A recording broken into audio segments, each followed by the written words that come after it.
Hello, good morning সবাইকে। তো সবাই কেমন আছো? তো দেখতেই পাচ্ছ আজকে সকালে উঠে আমি মাথায় একটু তেল দিয়ে নিয়েছিলাম, কারণ অনেক দিন হয়ে গেছে মাথায় তেল দেওয়া হয় না। তারপর এই যে একটা লবঙ্গ, এটা গালে দিয়ে নিলাম। তারপর এসে দেখছি এখানে আমার বৌদি মাংস রান্না করছে। মাংস মানে তো জমে যায়, মানে আমার মাংসটা খুব ভালো লাগে।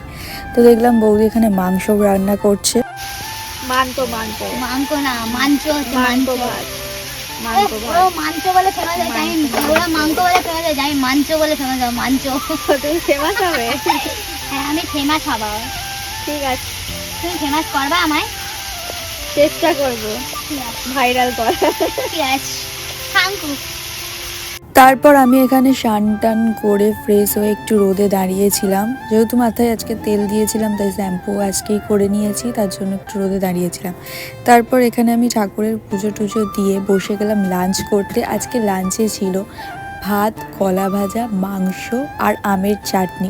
চাটনিটা সেরা হয়েছিল। লাঞ্চ করার পর আমি এখানে একটা কলা খেয়ে নিলাম। তারপর সন্ধেবেলা আমরা একটু বেরিয়ে গেছিলাম বাজারে, আর বাজারে গিয়ে আমরা বাজারে যাব, ফুচকা খাবো না এটা তো হতেই পারে না। তো সন্ধ্যের টিফিনটা আমরা ফুচকাই করেছি। তো যার যার ভিডিওটা ভালো লেগেছে প্লিজ লাইক, শেয়ার, কমেন্ট করে দিও। টাটা।